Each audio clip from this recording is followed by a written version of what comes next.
Hello my dear student, आज हम लोग सैंपल पेपर क्वेश्चन देख रहे थे क्लास 10th का।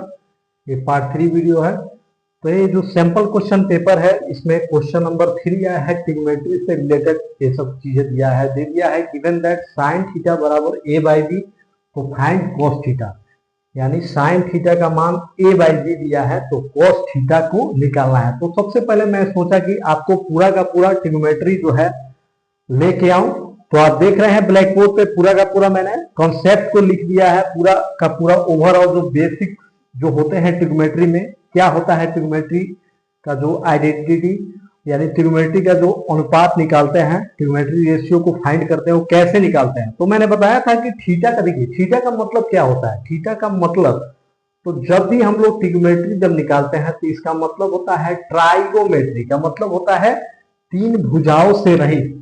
और यहाँ आप देख रहे हैं तीन भुजाओं से रहित, तो सबसे पहले कौन सा त्रिभुज हम लोग लेते हैं, तो राइट एंगल लेते हैं, समकोण त्रिभुज लेते हैं, और समकोण त्रिभुज में ही पूरा का पूरा हम लोग इसको फाइंड आउट करते हैं, इसको निकालते हैं। तो यहाँ थीटा का मीन्स मतलब होता है, तो लिखा गया थीटा मीन्स एंगल, थीटा का मतलब कोण होता है, सब यहाँ पे आपको लिख दिया गया। Where theta is acute angle, theta क्या होता है, न्यून कोण होता है। तो न्यून कोण क्या होता है, तो 0 डिग्री से लेके 90 डिग्री के बीच को कोण को क्या बोलते हैं, न्यून कोण बोलते हैं। न्यून कोण को इंग्लिश में एक्यूट एंगल भी कहते हैं। अब यहाँ ध्यान से देखिए, तो कैसे कैसे एंगल होंगे, तो 20 डिग्री के एंगल, 30 डिग्री के एंगल, 45 डिग्री के एंगल, और 55 डिग्री के एंगल, 60 डिग्री के एंगल, और 67 डिग्री के एंगल। तो ये सब क्या है, 0 डिग्री से लेके और 90 डिग्री के बीच के कोण है, यानी 90 डिग्री से सब क्या है, छोटे हैं ना, तो इसको हम लोग बोलते हैं न्यून कोण यानी एक्यूट एंगल।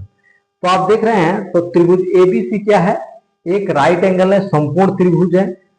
तो जहां बी क्या है, 90 डिग्री है। 90 डिग्री का मतलब क्या है, कोई भी चीज जब एकदम सीधी रेखा में हो, लंबवत हो, उसको हम लोग क्या कहते हैं, 90 डिग्री के कोण से दर्शाते हैं। तो आपको क्लियर समझ में आ गया होगा। अब इसको निकालते कैसे हैं, तो देखिए थीटा के सामने की भुजा, थीटा के सामने की भुजा को हम लोग, जैसे ए बी क्या है, लंब है, तो लंब को हम लोग इंग्लिश में परपेंडिकुलर बोलते हैं। और आपको बीसी क्या है, तो बीसी आपका आधार है, आधार को इंग्लिश में हम लोग बेस बोलते हैं, बेस। अब देखिए थीटा से संलग्न भुजा, यानी थीटा से संलग्न भुजा, संलग्न भुजा का मतलब देखिए दो चीजें, जैसे ऐसे हो, त्रिकोणा हो, त्रिकोणा यानी बीच में कोई कोण बन रहा हो। संलग्न का मतलब एक साथ होता है, ये उंगली क्या है, संलग्न है, एक साथ है, बीच में क्या एंगल बन रहा है, तो इंग्लिश में इसको कॉरेस्पोंडेंस साइड भी बोलते हैं। तो यहाँ पे बीसी क्या है, आधार है, बेस है, एसी क्या है, आपका हाइपोटेनस है। तो इसको हम लोग बोलते हैं थीटा से संलग्न भुजा को, एक को आधार यानी बीसी को आधार कहते हैं, और आपका एसी को कर्ण बोलते हैं, इंग्लिश में इसको हाइपोटेनस बोलते हैं। चलिए अब क्लियर हो गया होगा। तो अब देखिए कैसे कैसे हम इसको, इसका रेशियो निकालते हैं। तो P बाई एच का मतलब होता है लंब बटा कर्ण होता है, B बाई एच का मतलब होता है आधार बटा कर्ण होता है, और P बाई बी का मतलब होता है लंब बटा आधार। तो आप देख रहे हैं सबसे पहले हम लोग निकालते हैं साइन थीटा। तो साइन थीटा बराबर होता है लंब बटा कर्ण यानी P by H, cos theta बराबर होता है आधार बटा कर्ण, और टेन थीटा बराबर होता है लंब बटा आधार। यहां तक क्लियर, कोई डाउट नहीं। तो साइन थीटा का उल्टा क्या होता है, कोसेक थीटा। तो कोसेक थीटा बराबर क्या होता है, H by P. H by P का मतलब कर्ण बटा लंब, कर्ण बटा लंब। सेक थीटा यानी कोस थीटा का उल्टा हो जाता है सेक थीटा। तो सेक थीटा बराबर होता है कर्ण बटा बी होता है, यानी एच बाई बी, यानी कर्ण बटा आधार होता है, कर्ण बटा आधार।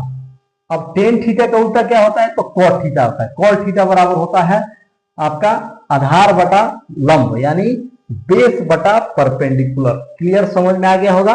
अब देखिए सबसे बड़ी भुजा इसमें कर्ण होती है, क्या होती है, सबसे बड़ी भुजा होती है, कर्ण होती है। तो कर्ण निकालने के लिए सबसे पहले क्या करते हैं, रूट अंडर लंब का स्क्वायर जोड़ आधार का स्क्वायर करते हैं। आधार निकालेंगे तो सबसे बड़ी भुजा में से छोटी भुजा को घटाते हैं, यानी आधार निकालने के लिए कर्ण स्क्वायर में से क्या करेंगे, लंब स्क्वायर को रूट में निकालेंगे। क्लियर समझ जाएगा। लंब बराबर होता है, यानी लंब निकालेंगे यानी परपेंडिकुलर निकालते हैं, तो कर्ण स्क्वायर में से आधार स्क्वायर को क्या करते हैं, घटाते हैं, यानी बड़ी भुजा में से छोटी भुजा को घटाते हैं। और बड़ी भुजा निकालना हो तो छोटी भुजा जोड़ छोटी भुजा रूट में करते हैं, यानी लंब स्क्वायर जोड़ आधार स्क्वायर। क्लियर समझ में आ गया। तो ये किस चीज पर काम करता है, according to Pythagoras theorem, according to Pythagoras theorem, Pythagoras प्रमेय के अनुसार इसको निकाला जाता है। ठीक है, तो आइए हम लोग क्वेश्चन को सॉल्व, आई होप आप समझ गए होंगे। आप देख लीजिएगा, ये आप लिखना चाह रहे हैं तो आपको इसको लिख लीजिएगा। पूरा का पूरा मैं कंसेप्ट क्लियर कर दिया हूँ, आपको समझ भी आ गया होगा। ये पूरा का पूरा क्लियर ट्रिग्नोमेट्री आपका बेसिक। तो आइए हम लोग क्वेश्चन को सॉल्व करते हैं। तो देखिए यहाँ पे क्वेश्चन है, यहाँ पे सबसे पहले राइट एंगल बनाने हैं, समकोण त्रिभुज। समकोण त्रिभुज हम बनाते हैं। उसके बाद ये मान लीजिए एबीसी है, एबीसी है, यहाँ पे 90 डिग्री का कोण बन रहा है। तो अब देखिए साइन थीटा का मान, यानी कि यहाँ पे क्या है, साइन थीटा बराबर क्या है, पी बाई एच, यानी लंब बटा कर्ण। तो यहाँ पे P यानी P का मान दे दिया है A, ये दिया है, और H का मान दे दिया है आपका B दिया है, H का मान दे दिया है B। निकालना क्या है हमको, आधार निकालना है, यानी A निकालना है। हमको मालूम नहीं है, बेस निकालना है, बेस हमको मालूम नहीं है, बेस हमको यानी आधार हमको मालूम नहीं है। तो आधार कैसे निकालते हैं, तो ध्यान से देखिए। तो आधार निकालने के लिए सबसे इंपॉर्टेंट चीज क्या है, आधार निकालने के लिए क्या किया जाता है, तो मैंने बोला था कि कर्ण के स्क्वायर में से, यानी कर्ण के स्क्वायर में से, यानी बी स्क्वायर, कर्ण के स्क्वायर में से लंब के स्क्वायर को घटा देता है। B s root under b square minus a square, यानी बेस बराबर कितना हो गया, यानी आधार बराबर कितना हो गया, तो आधार बराबर आपका आ गया root under b square minus a square.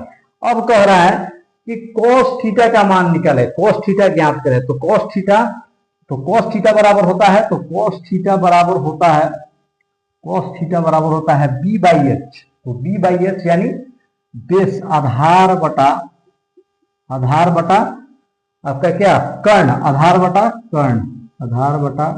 तो आधार बटा कर्ण हो जाएगा यहाँ पे, आधार कितना है b square, root under b square minus a square, और कर्ण कितना है बी। तो आंसर होगा ये आपका क्या हो जाएगा आंसर।